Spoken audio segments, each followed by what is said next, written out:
Mereka Jokowi harus menegaskan bahwa dirinya tak ikut menentukan capres-cawapres atau menentukan arah koalisi. Kita bahas bersama politisi PDIP Andreas Hugo Parera dan ada juga Andre Rosiade, politisi Gerindra, juga pakar komunikasi politik Universitas Pajajaran Karim Suryadi. Pak Karim, Bang Andre, selamat malam. Selamat malam, Livi. Selamat malam, Livi. Universitas Pendidikan Indonesia, Selamat malam, Livi. Oh, oke. Kita revisi.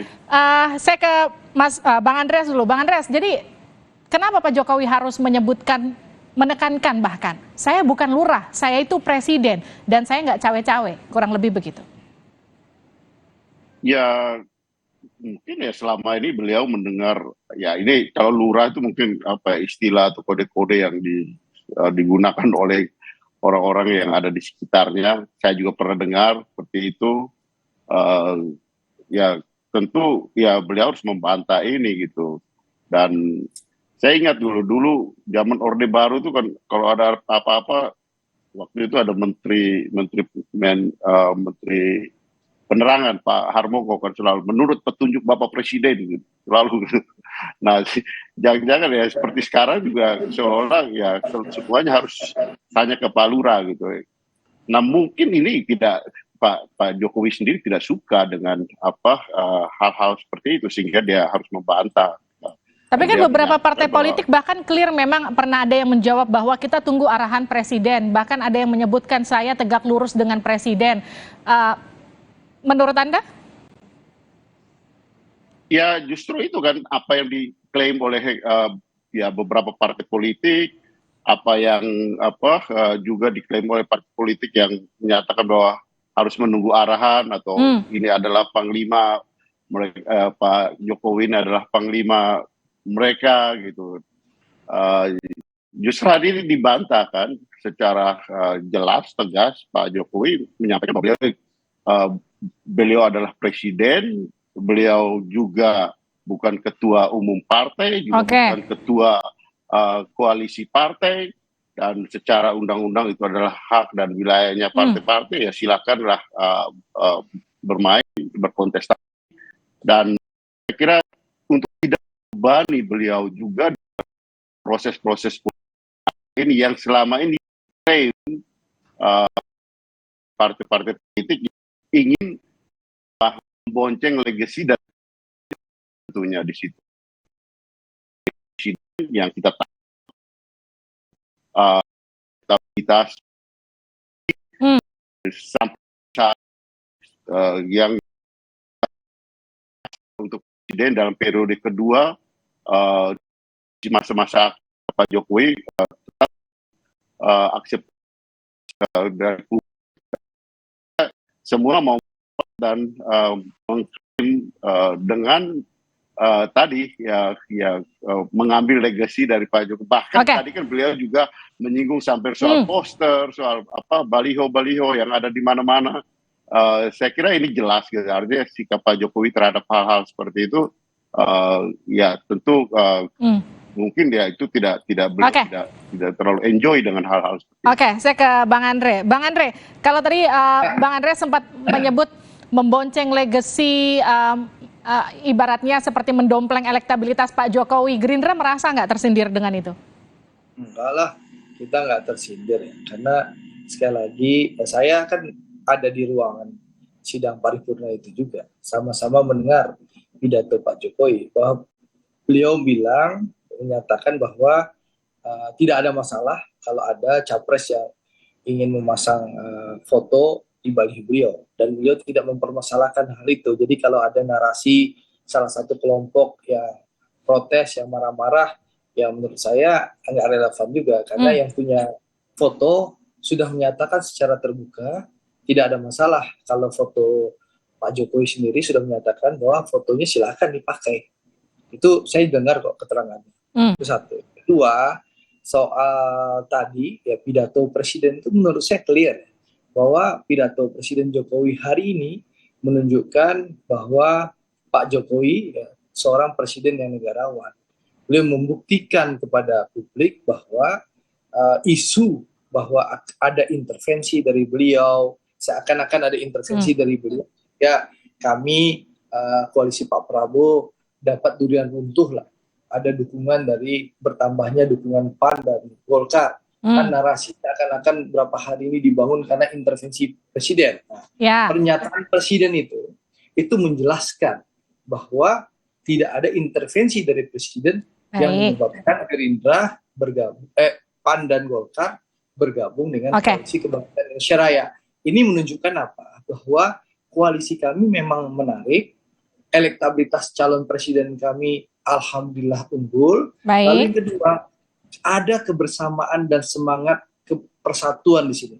Duduk sama rendah, berdiri sama tinggi, tidak ada yang tinggi seranting di koalisi kami. Sehingga ini yang bikin kenyamanan dan akhirnya PAN dan Golkar bergabung dengan kami. Baik, Bang Andre gini, Pak Jokowi kan bilang dia bukan ketum parpol, dia itu presiden, bukan pimpinan koalisi. Tapi kan kalau kita ingat nih dulu nih Bang Andre, PAN dan Gerindra atau Pak Prabowo sendiri kan pernah bilang akan ikut pemerintah, akan ikut Jokowi demi keberlangsungan pembangunan.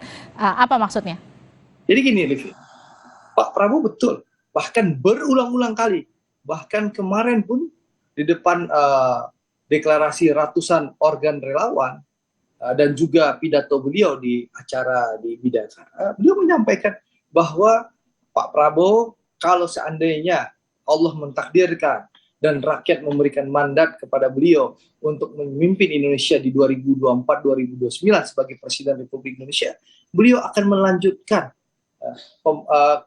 program-program pemerintahan Pak Jokowi. Jadi intinya apa? Pemerintahan Pak Prabowo 2024-2029 merupakan keberlanjutan dari pemerintah Pak Jokowi. Artinya apa yang perlu saya garis bawahi? Bahwa Jokowinomics akan berlanjut di era Pak Prabowo nanti. Gitu. Itu maksudnya. Baik. Saya ke Bang Karim. Bang Karim, kalau Pak Jokowi kan sebelumnya beberapa kali bilang dirinya akan cawe-cawe demi masa depan Indonesia. Kita sama-sama masih ingat soal pernyataan itu. Pemimpin harus yang mengerti rakyat. Apakah kemudian kalau kita lihat pernyataan hari ini, Pak Jokowi ini membantah sikap yang dulu pernah diucapkannya soal cawe-cawe itu? Sebenarnya selain istilah lurah kan ada beberapa istilah yang juga terkait maknanya. Yang pertama lurah, yang kedua alahan parurah, yang ketiga parpol, ketua umum parpol atau koalisi partai politik, dan yang terakhir foto, pemasangan foto dia kan gitu. Nah, menurut saya itu tidak bisa dibaca sebagai satu kesatuan makna ya. Yang pertama istilah lurah, setahu saya yang saya dengar gitu ya, meskipun saya tidak tahu persis siapa produsen yang pertama kali menciptakan istilah ini dan dalam konteks apa. Tetapi kan kalau dibaca secara sosial politik dalam struktur pemerintahan, lurah adalah struktur pemerintahan yang tidak independen, yang tidak otonom, yang tidak punya kedaulatan. Jadi saya membaca secara emik seakan-akan kritik ini menggugat kedaulatan Pak Jokowi sebagai presiden. Dan ini dihubungkan dengan kedudukan dia yang berkali-kali dikatakan sebagai petugas partai. Itu yang pertama. Nah, yang kedua, namun ketika dihubungkan dengan istilah saya bukan ketua umum, saya bukan pemimpin koalisi, itu jadi kontradiktif gitu ya. Justru ketegasan dia dalam hal menolak untuk ikut campur dalam hal ini misalnya mendukung Ganjar Pranowo yang satu partai dengan dia, itu adalah sikap bahwa dia adalah seorang presiden. Nah, bahwa kemudian dia misalnya kata Bang Andre dapat durian runtuh berkah. Nah, sebenarnya ini muncul kan karena saya bilang dilema partisan. Di satu sisi Presiden Jokowi sebagai kepala pemerintahan, Pak Prabowo sebagai menteri yang merupakan pembantu presiden. Nah, jangankan misalnya ada intensi untuk mendukung, untuk mengindos, bahkan ketika presiden semata-mata menjalankan tugas pemerintahan, komunikasi antara kepala pemerintahan dengan pembantunya, dengan menterinya, maka ini bisa dibaca hal yang berbeda. Itu yang kedua. Kemudian yang ketiga, nah saya melihat secara keseluruhan ya, secara keseluruhan dari awal sampai akhir, sebenarnya kan pidatonya itu sangat komprehensif.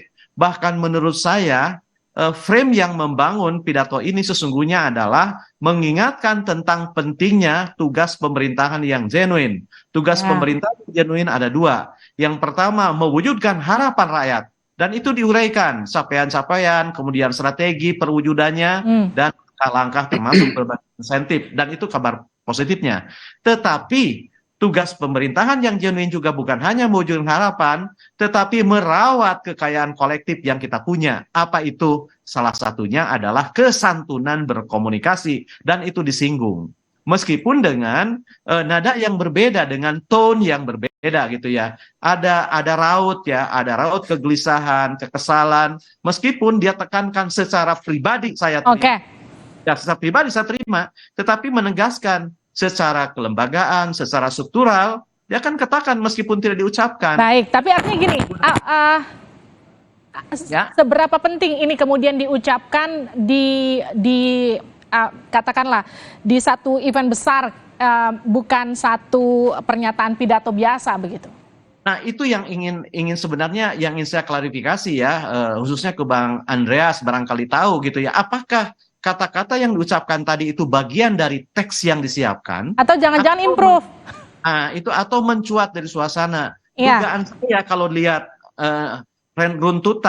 runtutan sistematikanya, itu dugaan saya itu mencuat gitu ya, mencuat dari konteks yang tercipta, dan itu juga terbaca dari perbedaan mimics, perbedaan tone yang disampaikan gitu ya, dan tidak begitu runtut sistematik. Jadi ini menegaskan ada kegelisahan ya, ada kegelisahan, suasana psikologis yang ingin ditegaskan bahwa inilah Jokowi sebagai presiden, bukan sebagai lurah, bukan sebagai umum pimpinan koalisi, tapi itu challenging.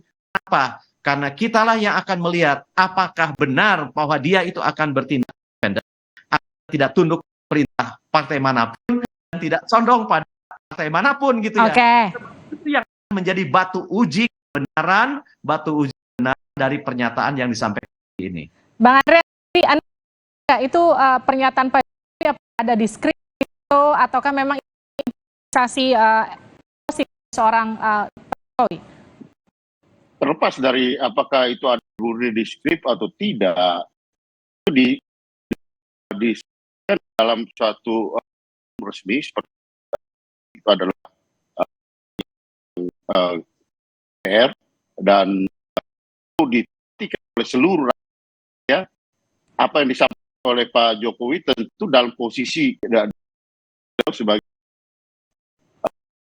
menyampaikan secara terbuka mana disampaikan oleh Pak Jokowi gitu. Apakah beliau itu menyukai atau itu karena ada sesuatu yang terganggu di dalam penugas oleh rakyat. Dia menyampaikan di depan MPR.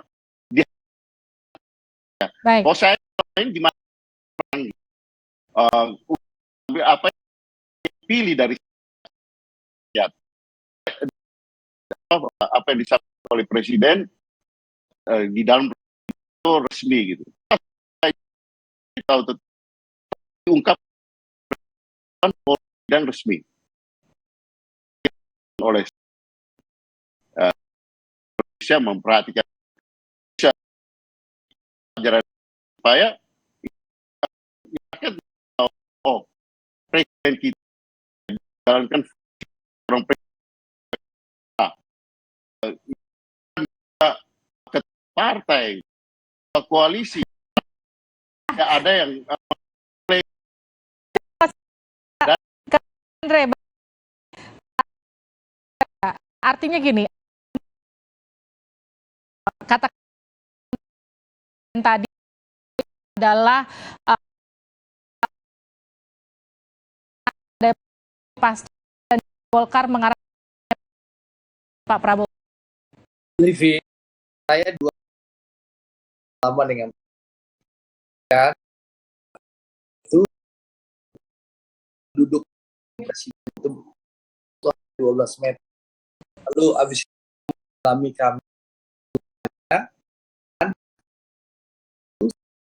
hampir kegundahan, hampir bicara minta tolong ke beliau